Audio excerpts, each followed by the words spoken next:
சிறுமகள் இயேசுக்காக அவமானம் அனுபவிக்கிறாள். ஆனா அந்த அவமானத்திலும் ஒளி தோன்றுகிறது. இதோடா வந்துட்டா பாரு, வருஷம் வருஷம் கிறிஸ்மஸ் வருதோ இல்லை இவ கரெக்டா வந்துருவா. சும்மா இருந்தா அவள் கேட்டு போகுது. ஹலோ ஃப்ரெண்ட்ஸ், நீங்களும் சந்தோஷமா இருக்கீங்களா?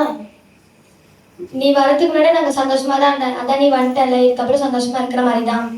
இந்த வருஷம் சர்ச்சில் கிறிஸ்மஸ் ப்ரேயர் இருக்கிறீங்களா, வரீங்களா? கிறிஸ்மஸ்க்கே எங்களுக்கு ஒரு நாள் தான் லீவ் கிடைக்குது. அதில் மேக்ஸுக்கு செம்ம போடணும், இங்கிலீஷ் ரேஸ் எழுதணும், ஹிந்தியில கவிதா படிக்கணும், அதுல சொட்ட சார் வேற டெஸ்ட் வைப்பான், அது வேற படிக்கணும். அதனால எங்களுக்கு கிறிஸ்மஸ்க்கெல்லாம் வர முடியாது. உங்கள் வீட்டில் பிரியாணி மட்டும் வர சொல்லு, நாங்கள் துண்ணை மட்டும் வரோம். என்னடா ப்ரேயர் கூப்பிட்டு ரொம்ப கலைக்கிறீங்களா? சின்னக்கா ரீல்ஸ் போட்டு ரொம்ப நாள் ஆச்சு, ஒரு ரீல்ஸ் பண்ணலாம். இந்த ரீல்ஸ் ஃபேமஸ் ஆகி நான் பெரிய ஸ்டாராகவும் இருக்கு. சின்னக்கா என்ன ஷெல்லையும் டிஸ்டர்ப் பண்ண வந்துட்டியா?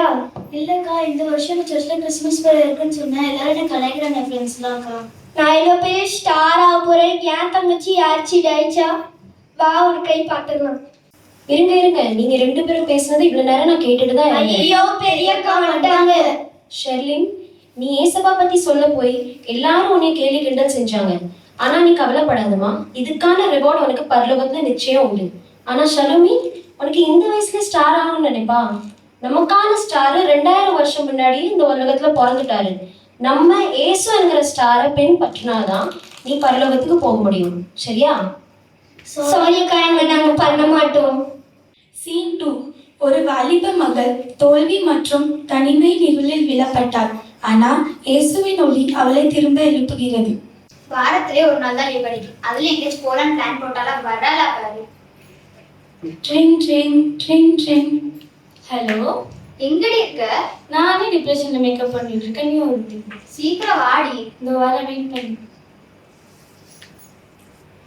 என்னடி டிப்ரெஷன்ல மேக்கப் போட்டுட்டு இருக்காங்க, மேக்கப் அப்பிட்டு வந்து நிக்கிற? அப்ப என்ன பண்ண சொல்ற? டிப்ரெஷன்ல மேக்கப் போட்டேன். நேற்று கூட தனியா பீச்சுக்கு போயிட்டேன். தனியாவா? உனக்கு இந்த வயசுல டிப்ரெஷன் என்னடி? ஆமா, நான் என்ன பண்ணாலும் ஒரே தோல்வியா தான் இருக்கு. போன எக்ஸாம்ல கூட நான் நினைச்ச அளவுக்கு என்னால அச்சீவ் பண்ண முடியுது. என் வாழ்க்கையே ஒரு இருட்டா இருக்கு.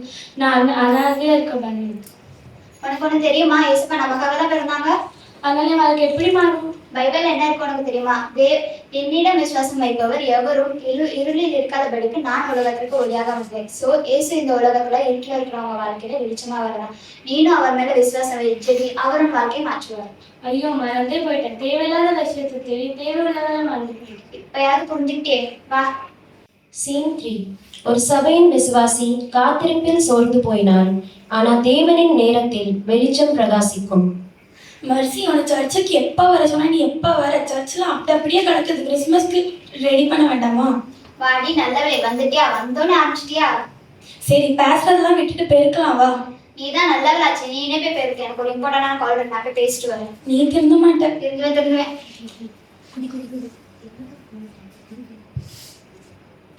மர்சி, கிளீன் பண்ணி முடிச்சிட்டேன். அதுக்குள்ள முடிச்சிட்டியா? என்ன எல்லாம் அப்படியே இருக்கு? என்ன கிளீன் பண்ண? நீ தான் வேலை பார்க்கலன்னு பார்த்தா மற்றவங்க பார்த்தா வேலையிலயும் உனக்கு திருப்தி இல்லையா? நான் அப்படிதான், என்னால மாற முடியாது. சரி, வேலை தான் எதுவும் பார்க்கல, சாப்பாடு கொண்டு வரேன், அதையாச்சும் குறை சொல்லாம சாப்பிடு. பார்க்கலாம்.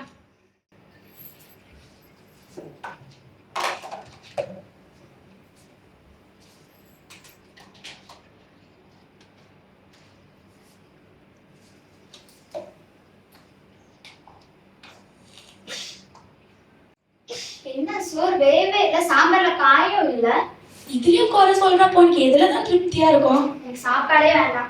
ஏசப்பா, நீங்க தான் இவளை திருத்தணும். எங்க இந்த மர்சி இவ்வளவு நேரமா காணோம்?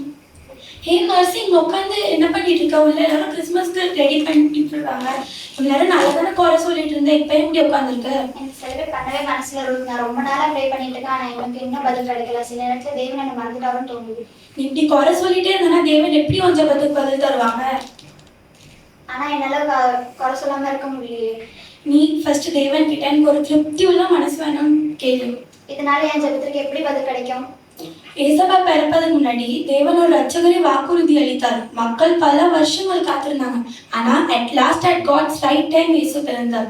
ஓகே தான், பட் தேவன் எதுக்கு அமைதியா இருக்கிறார்? பைபிள் என்ன இருக்குன்னு உனக்கு தெரியுமா? காலம் நிறைவேறின போது தேவன் தமது குமாரனை அனுப்பினார்.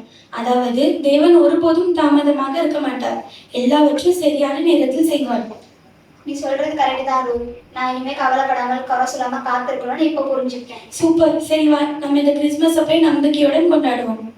நான் என் ஃப்ரெண்ட்ஸ் கிட்ட இயேசுவை பற்றி சொல்லலான்னு போனேன். ஆனால் அவங்க என்ன கேலி செஞ்சாங்க. இருந்தாலும் ஆண்டவரோட ஒலி என்னை தைரியப்படுத்துச்சு. நாங்கள் வேதனையிலும் இருளிலும் இருந்தோம், ஆனால் அவரோட வெளிச்சம் எங்களுக்கு நம்பிக்கை தந்தது. நாங்கள் கவலையாகவும் பயத்திலும் காத்திருந்தோம், ஆனால் அவரது ஒளி அவரது நேரத்தை விசுவாசிக்க கற்றுக் கொடுத்தது. ஆம், பெத்லகேமில் பிரகாசித்த அந்த வெளிச்சம் இன்று நம்மில் பிரகாசிக்கிறது. இயேசு ஒரு அரண்மனையிலே பிறக்கவில்லை, அவர் ஒரு மாட்டுத் தொழுவத்தில் பிறந்தார்.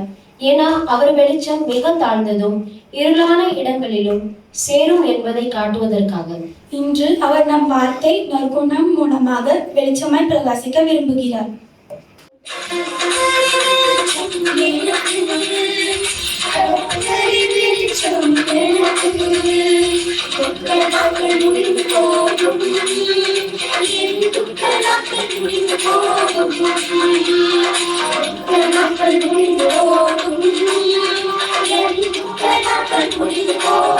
Thank you.